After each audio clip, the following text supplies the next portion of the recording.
जिनके साम्य भाव धन रखते हैं,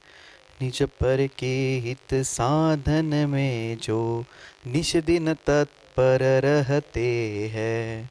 स्वार्थ त्याग की कठिन तपस्या बिना खेद जो करते हैं, ऐसे ज्ञानी साधु जगत के दुख समूह को हरते हैं। बोलो पंच परमेष्ठी भगवान की, 1008 से आदिनाथ भगवान की, जय बोलो चिंतामणि पार्श्वनाथ भगवान की, जय बोलो आचार्य भगवान गुरुवर श्री विशुद्ध सागर महाराज की, जय बोलो मुनि श्री सुप्रभ सागर जी महाराज की, जय मुनि श्री प्रणत सागर जी महाराज की जय। जय जिनन बंधु। समीचीन विकल्पों का सम्यक समाधान, इस कार्यक्रम में मैं आप सभी का स्वागत करता हूं। YouTube चैनल सुप्रभुवाच की प्रस्तुति समीचीन विकल्पों का सम्यक समाधान। मुनिश्री सुप्रभ सागर जी महाराज एवं मुनिश्री प्रणत सागर जी महाराज अपने समय में से समय निकालकर आपके हमारे मन में जो उठने वाले विकल्प है, उस विकल्प को शांत करने के लिए सम्यक समाधान प्रदान कर रहे हैं। और इस सम्यक समाधान का हम श्रवण YouTube चैनल सुप्रभुवाच के माध्यम से कर रहे हैं। अगर आपके मन में उठने वाले कोई शंका है, अगर जिज्ञासा है, अगर आपके मन में उठने वाला समीचीन विकल्प है, तो आप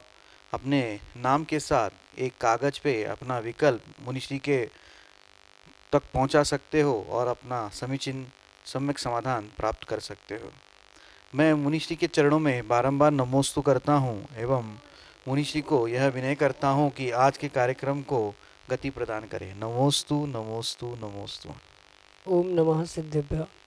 पंच परमेष्टि भगवान की, परम पूज्य आचार्य भगवंत गुरुवर विशुद्ध सागर जी मुनि महाराज जी की,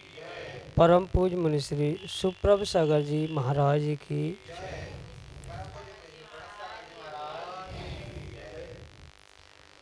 मन की अशुद्धि को दूर करने के लिए अंतरंग विशुद्धि अत्यंत आवश्यक है। अंतरंग की विशुद्धि, जब तक हमारे अंदर कोई विकल्प है तब तक उस अंतरंग की विशुद्धि का प्राप्त होना संभव नहीं। उस अंतरंग की विशुद्धि को प्राप्त करने के लिए हम सभी अपने मन के संकल्प विकल्पों को दूर करने के लिए परम पूज्य मुनि श्री के मुखारविंद से अपने समीचीन विकल्पों का सम्यक समाधान प्रतिदिन प्राप्त कर रहे हैं। देश देशांतर से अनेकानेक समीचीन विकल्प हमें यहाँ प्रतिदिन प्राप्त हो रहे हैं और परम पूज्य आचार्य भगवंत गुरुवर विशुद्ध सागर जी महाराज के मंगल सुभाषिष से, उन्हीं के सुयोग्य शिष्य परम पूज्य मुनि श्री सुप्रभ सागर जी महाराज के मुखारविंद से हम सभी अपने समीचीन विकल्पों का सम्यक समाधान प्राप्त कर रहे हैं। सम्यक समाधान से ही उस अंतरंग की विशुद्धि को प्राप्त होना संभव है और उस अंतरंग की विशुद्धि को प्राप्त करने के लिए प्रारंभ करते हैं आज का सम्यक समाधान। और आज का पहला विकल्प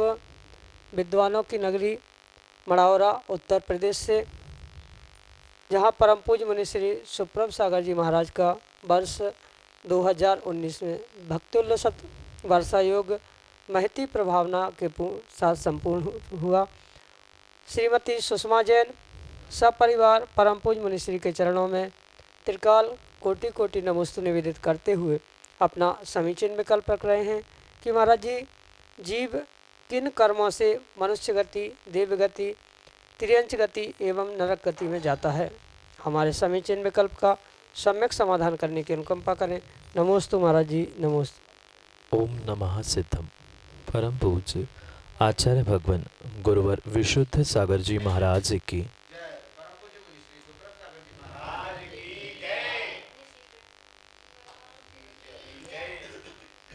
आचार्य भगवान उमा स्वामी महाराज बहुत अच्छे सूत्रों के द्वारा जीव के नाना गतियों के कारणों को, उसके आश्रव के भेदों को हम सभी श्रावकों और साधुओं के लिए बहुत अच्छे तरीके से समझाते। जहाँ उस नरक गति का उल्लेख आता है, उस नरक गति के आश्रव के कारण बताते हुए आचार्य भगवंत कहते हैं भवारंभम परिग्रहत्वम नारकस्य आयुष, यानी जो नरक आयु को प्राप्त करने के लिए जो जीव पुरुषार्थ करता है वह नियम से बहुत आरंभ और बहुत परिग्रह से ही युक्त होता है। आरंभ का अर्थ पाप होता है और जो नित्य प्रतिदिन पाप करने में के लिए चाहे वह 5 प्रकार में से झूठ, चोरी, कुशील, परिग्रह आदि 5 रूप पाप हो या साक्षात बहुत सारे उन पापों के निमित्त को जन्म देने वाला मुख्य कारण उस परिग्रह को जोड़ने में लगा हो, वह जीव नियम से उस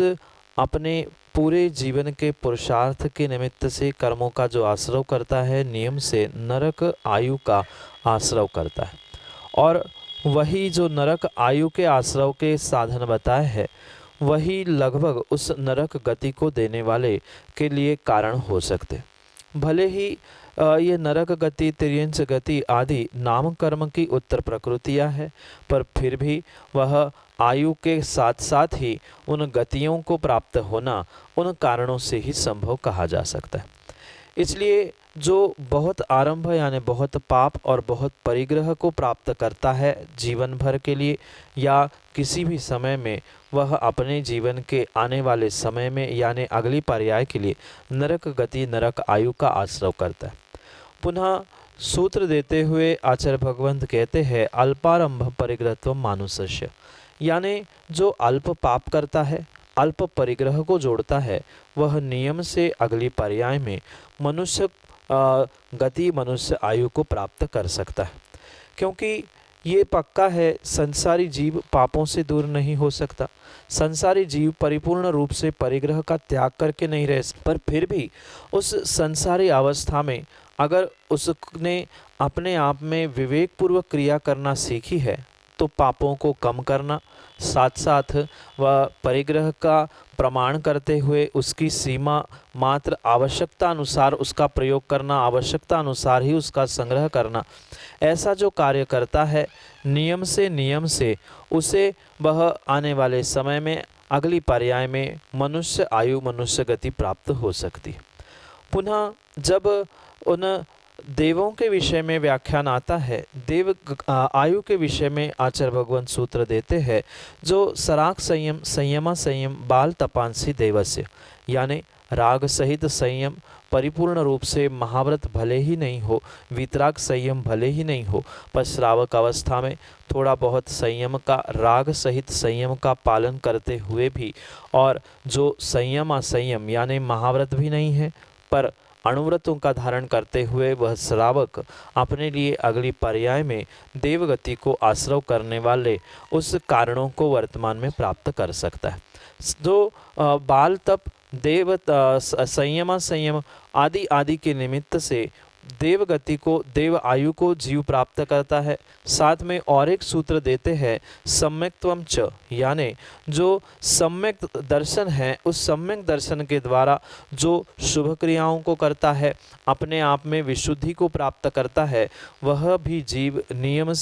से अगली पर्यायों में देव बनता है। वह देव बनने के लिए कारण बताए गए जो सराग संयम, बाल तप आदि और सम्यक्त की आराधना करते हुए देवशास्त्र गुरु की पूजा भक्ति आदि कार्य में तल्लीन होता है। नियम से वही जीव अपने उस आने वाली पर्याय को देव पर्याय रूप, देवगति रूप, देवायु रूप वर्णित करने की शक्ति वर्तमान की इन क्रियाओं से कर लेता है। रही बात तिर्यंच की, तिर्यंच के विषय में भी बहुत अच्छा सूत्र देते हुए आचार्य भगवंत कहते हैं माया तिर्योग्योन्नस्य, यानी मायाचारी करने वाला जीव नियम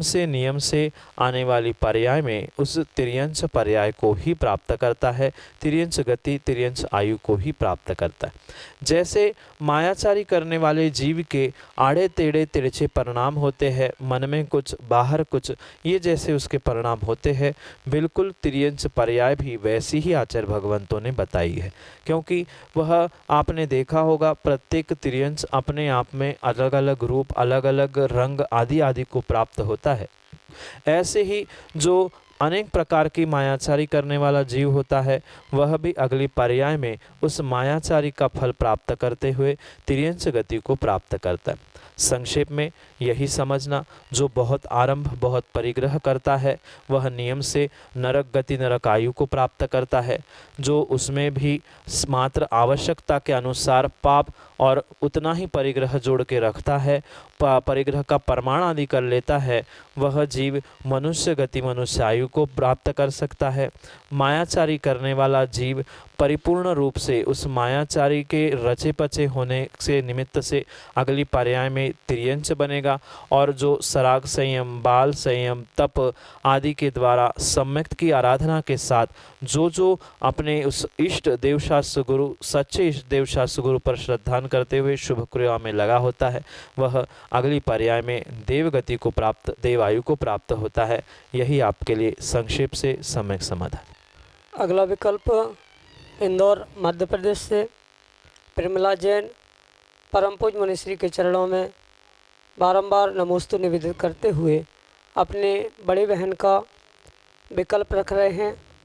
और वह उसका प्रायश्चित करना चाहती हैं। वह कहती हैं कि उम्र की अपरिपक्वता के कारण और अल्प वय में मेरा विवाह हो गया था और उस अबोध अवस्था में किसी धर्म क्षेत्र पर ऐसा पाप हो गया कि जिसके अब उम्र की परिपक्वता एवं सम्यक बोध होने पर वह पाप कंटक की तरह प्रतिपल चुभता रहता है। परम पूज्य मुनिश्री सम्यक समाधान के साथ उस पाप का प्रायश्चित प्रदान करते हुए हमारा मार्गदर्शन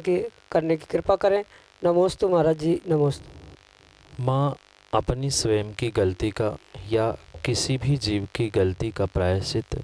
किंचित भी किसी भी प्रकार से सामूहिक रूप से सामुदायिक स्थानों पर कभी भी प्राप्त नहीं किया जा सकता। जैसे कि आपने अपने विकल्प में पूरा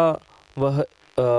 अपना विकल्प मन की द्विधाएं और सब कुछ भले ही लिख के भेजा है, पर ये बात आपको भी समझने योग्य है और जितने भी जीव सुन रहे हैं उन्हें बहुत अच्छे से समझना होगा कि किसी भी प्रकार से अगर जीव के भीतर वह गलती का एहसास हो चुका है, अपने पापों के बारे में अपने गलती के बारे में, चाहे अनजाने में हो चाहे जान के किए गए हैं पाप हो, उन प्रत्येक पापों के लिए जब भी प्रायश्चित लेने की व्याख्या आती है तो स्पष्ट आचार्य भगवंत कहते हैं आप इस प्रकार से अपने गुरु से मिले कि जहाँ अन्य कोई भी आपके उन पापों को गलतियों को सुनकर आपका कोई भी अपलाप या आपकी कोई बाद में बुराई आदि ना करे। इसलिए आपका जो भी विकल्प आपकी बहन के निमित्त से आपने भेजा है, उनकी जो स्थिति थी वह सब कुछ आपने स्पष्ट रूप से भले ही गुरु के सामने अपना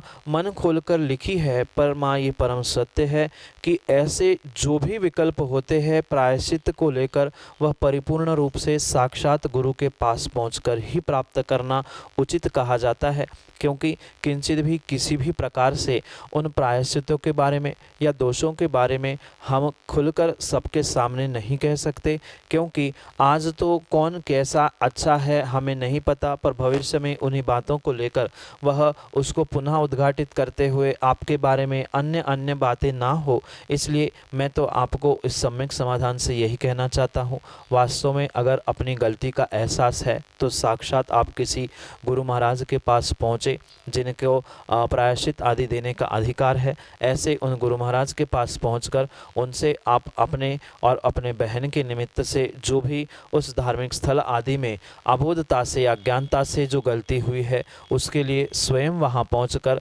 स्वयं के द्वारा ही और उनके साक्षी पूर्वक ही प्रायश्चित प्राप्त करें, क्योंकि प्रायश्चित फोन या ऐसे कार्यक्रम आदि के द्वारा प्राप्त करना उचित भी नहीं है और देना भी संभव नहीं है। तो आप साक्षात गुरु महाराज के पास पहुंचकर अपनी गलती को परिपूर्ण रूप से बालकवत जैसे आपने विकल्प में भेजा है बिल्कुल वैसे ही उनके सामने खोल के रख देना और उनसे ही साक्षात समक्ष बैठकर ही प्रायश्चित प्राप्त करना, यही आपके लिए सम्यक समाधान। अगले विकल्प के लिए कंजना मध्य प्रदेश से हमारे सामने हैं रवि कुमार जैन अपने समीचीन विकल्प के साथ।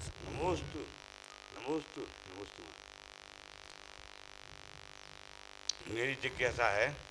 कि मैं मंदिर में अभिषेक के लिए सोचता हूँ कि अभिषेक करें, लेकिन हमको मंत्र नहीं आता है अभिषेक का। इसका उपाय हमको बताइए। नमस्ते। अभिषेक पूजन करना ये एक पुण्यवर्धन की क्रिया आचार्य भगवंतों ने बताई, और जो श्रावक है और उस प्रत्येक श्रावक को कम से कम प्रतिदिन, अगर हमारे घर के पास या कहीं भी किसी भी प्रकार से मंदिर पहुंचने की व्यवस्था है, तो प्रत्येक श्रावक को, पुरुष वर्ग को नियम से अभिषेक पूजा करनी ही होगी। भले ही उस अभिषेक पूजन करते समय हमें बहुत अच्छे से मंत्रों का, पाठों का उच्चारण करते नहीं भी बन रहा हो, पर फिर भी अगर हमारे परिणाम, हमारे भाव अगर अच्छे हैं, विशुद्ध है, तो भले ही हम नमोकार मंत्र पढ़ते हुए या जो भी पाठ हमें आता हो उस प्रकार से कुछ भी नहीं आता हो, ओम ओम पढ़ते हुए या नहीं पढ़ते हुए भी अगर वास्तव में अच्छे भावों से आपने भगवान का अभिषेक करना प्रारंभ कर लिया, तो पक्का मानना जीवन में ऐसा कोई भी काम शेष नहीं बचेगा। जो आप सोचते हो वो पूरा नहीं हो, ऐसा हो नहीं सकता। श्रावक के लिए ये एक सर्वोत्कृष्ट पुण्यवर्धन की क्रिया बताई गई है, जिसके द्वारा हम साक्षात अरिहंत प्रभु की प्रतिमा का चरण स्पर्श करना, उनका अभिषेक करना, उनका गंधोदक आदि लेना, ये मात्र और मात्र एक श्रावक ही कर सकता है, अन्य कोई भी उसे करने की शक्ति नहीं रखता है। इसलिए श्रावक को भले ही उनके मंत्र आदि का उच्चारण नहीं बनता हो, मैं तो कहता हूँ कोई भाषा भी बोलते नहीं बनती हो, आप तो मात्र भगवान से यही प्रार्थना करके हुए कलश ढालना कि मुझे कुछ भी नहीं बनता, पर मेरी तीव्र भावना है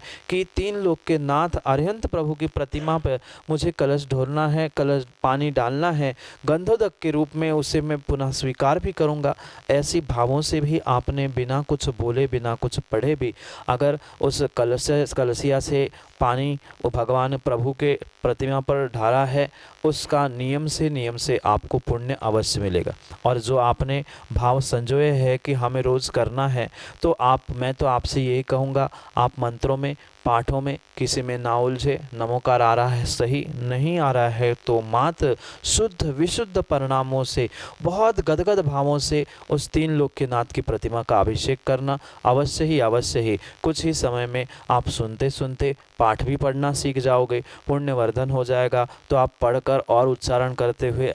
उस पाठ को या मंत्रों को भी सीख जाओगे। यही आपके लिए सम्यक समाधान। अगले विकल्प के लिए कंजना मध्य प्रदेश से श्रीमती सुषमा जैन अपने समीचीन विकल्प के साथ हमारे सामने। नमस्ते महाराज जी। का कारण है कि हमारे तीनों बच्चे ही डिस्टर्ब हैं, दो तो ख़त्म हो चुके हैं, वही आपके सामने है, बीच वाली लड़की, और भी तीनों, जैसे तीनों हमारे ससुर लोग हैं, बड़े मझली छोटी, तो तीनों में से तीन सदस्य चली गए हैं, कोनो की भी आयु पूर्ण नहीं हुई है। ऐसा भी का कारण है? मतलब नमस्ते माँ, ये परम सत्य बात स्वीकार करना कि जो कुछ भी मेरे जीवन में घटित होता है वह परिपूर्ण रूप से हमारे पिछले कहीं ना कहीं किसी न किसी पर्याय का कर्म का उदय चल रहा है, जिसके द्वारा हम बहुत अच्छा वर्तमान में करना चाहते हुए भी या बहुत अच्छा वर्तमान में करते हुए भी हमारे साथ कुछ ऐसी घटनाएं, कुछ ऐसी आपदाएं और कुछ विशेष रूप से दुर्घटना के रूप में घटित होती है, जिसके कारण से हम वर्तमान में सब कुछ धर्म क्रिया आदि करने के बाद भी उस सुख और शांति को प्राप्त नहीं कर पाते।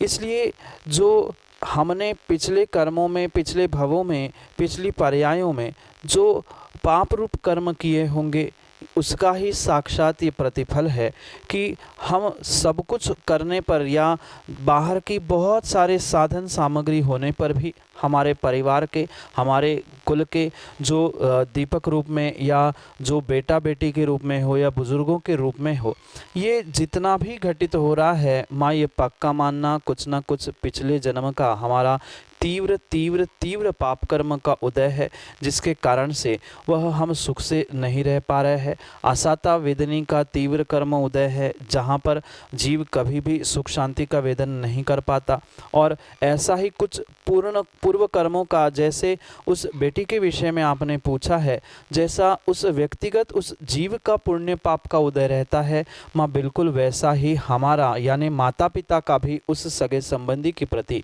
कुछ ना कुछ ऐसा नियोग रहता है कि वह बेटा बेटी हमारे ही परिवार में क्यों जन्मे हैं, क्या हमारे ही उन परिवार में ऐसी दुर्घटनाएं क्यों हो रही है। तो ये सब कुछ परिपूर्ण रूप से पिछले कर्मों का नियोग हुआ करता है, और उस कर्मों के नियोग से ही किसी के अल्पवय में मृत्यु हो जाना, या कोई ऐसा इस प्रकार से अपने घर में उस पुत्र पुत्रियों को प्राप्त करना, ये नियम से पिछले पर्याय का हमारा कुछ ना कुछ पाप कर्म का उदय वर्तमान में आया है, जिसके कारण से हमें ऐसे निमित्त मिले हैं। स्वयं का भी पाप कर्म का उदय है, सामने वाला जो जीव हमारे साथ रह रहा है उसका भी वैसे ही पाप कर्म का कुछ ना कुछ कहीं ना कहीं उदय होता है, तभी ये दोनों का मिलकर नियोग और निमित्त बनते हैं और ये सब कुछ क्रिया होती है। मैं तो आपको यही कहना चाहता हूँ कि आप बहुत अच्छे तरीके से और तन्मयता से अगर सच्चे देवशास्त्र गुरु की आराधना करोगे, आपके उस मंदिर में प्रभु की आराधना पूजा पाठ आदि करने में अपने समय को व्यतीत करोगे, तो पक्का मानना आने वाले समय में तो कम से कम हम ऐसी उन दुखद दुर्घटनाओं से बचने के लिए पुरुषार्थ तो अवश्य ही कर सकते। जब तीव्र पाप कर्म का उदय होता है तो किंचित भी थोड़ा बहुत किया हुआ पुण्य साथ नहीं देता, पर अगर हमने तीव्र पुण्य का पुरुषार्थ प्रारंभ किया तो पक्का है आज नहीं तो कल कभी न कभी तो हमारे दिन अवश्य ही बदल जाएंगे। इसलिए बहुत अच्छा प्रयास हम यही करें कि हमें प्रभु के निमित्त से या प्रभु के उस दर पर मंदिर की स्थापना या मंदिर हमारे बिल्कुल पास में है, तो कम से कम हम गुरु नहीं सही प्रभु की आराधना करते हुए, जिनवाणी का स्वाध्याय आदि करते हुए अपने आप को, अपने परिणामों को और अपने पूरे परिवार को शांत करने का प्रयास करें। अगर इन कारणों को और दुर्घटनाओं को समझते हुए हम सतत दुखी होते रहेंगे तो पता नहीं आने वाले समय में पुनः हमें दुख से दुख और मिलेगा। उस दुख के कारण या ऐसे निमित्त मिलने पर भी हम यही चिंतन करें कि हमारे पूर्व कर्म का ही उदय था,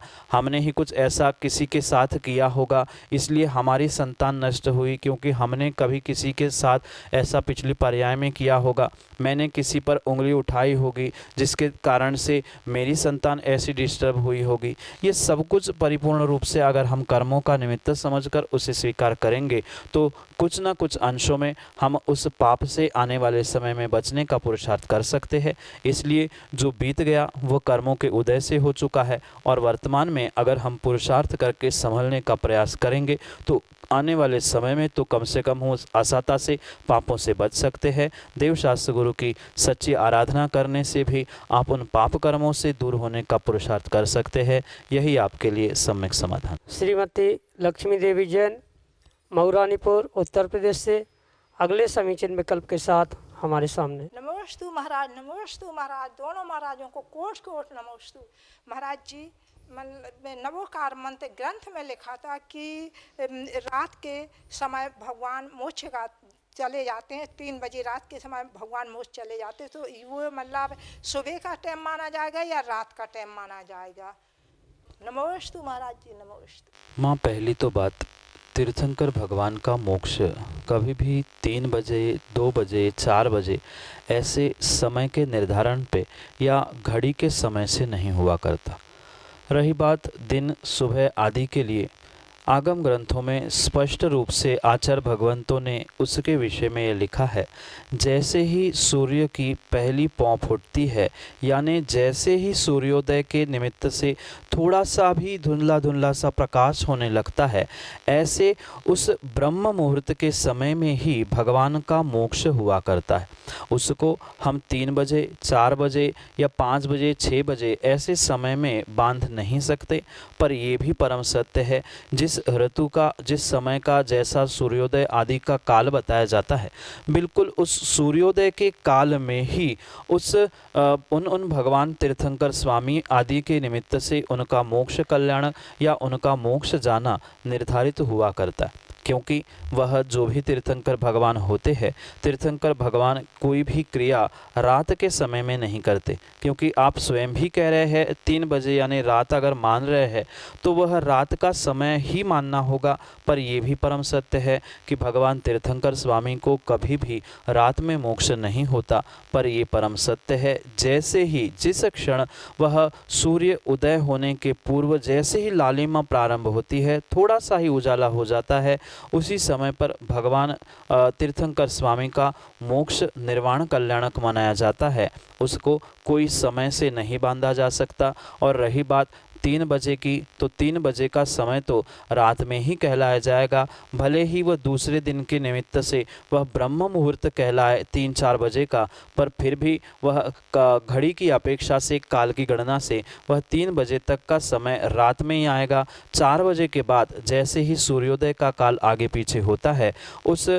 ऋतु मौसम के हिसाब से उसको 4 बजे, 4:30 बजे, 5 बजे आदि सूर्योदय के पूर्व जो 2 घड़ियाँ 48 मिनट की जो निर्धारित की गई अंतर मुहूर्त आदि के निमित्त से जो बताया गया है, उसके हिसाब से वह ब्रह्म मुहूर्त की गणना में आएगा। पर 3 बजे तो वह रात्रि ही होगी, और वह रात्रि भगवान का कोई कल्याणक नहीं होता। नियम से सूर्य की पहली पौ फूटते ही भगवान का मोक्ष होता है। यही आपके लिए सम्यक समाधान। जय जिन बंधु, आप हम सभी लाभ ले रहे थे समीचीन विकल्पों का सम्यक समाधान इस कार्यक्रम का। YouTube चैनल की प्रस्तुति समीचीन विकल्पों का सम्यक समाधान। यह कार्यक्रम प्रतिदिन शाम को 5:13 पे सुप्रभुवाच इस YouTube चैनल पे प्रसारित होता है। इसका प्रसारण पारस टीवी चैनल के माध्यम से भी होता है शाम को 4 बजे। अगर आप फेसबुक से जुड़े हुए हो और फेसबुक के माध्यम से अगर इसका प्रसारण देखना चाहते हो, तो फेसबुक पे सुप्रभुवाच या श्रमण सुप्रभ सागर जी महाराज के नाम से पेज है, उसके माध्यम से इसका पुनः प्रसारण होता है। शाम को 7:40 पे प्रतिदिन मुनि श्री सुप्रभ सागर जी महाराज के मुखारविंद से जिनवाणी का पान कर सकते हैं आप जिनवाणी चैनल पे। अगर आप इस कार्यक्रम से जुड़ना चाहते हो, अगर आपके मन में उठने वाले विकल्पों को आप शांत करना चाहते हो, अगर आपकी जिज्ञासा का समाधान चाहते हो, तो आप जो नंबर पट्टी पे स्क्रॉल पे जो नंबर चल रहा है, व्हाट्सएप के नंबर्स है, उसके माध्यम से अपना समीचीन विकल्प हम तक भेज सकते हो। आपके सुविधा के लिए मैं यह नंबर दोहराता हूँ, 8707548811, 8707548811। जी हाँ, इसको सेव करिए और सेव करने के बाद व्हाट्सएप के माध्यम से आप टेक्स्ट मैसेज, ऑडियो मैसेज के द्वारा अपना समीचीन विकल्प हम तक भेज सकते हो। मैं मुनिश्री के चरणों में बारंबार नमोस्तु करता हूँ एवं आज के कार्यक्रम को यहीं पे विराम देता हूँ। नमोस्तु नमोस्तु।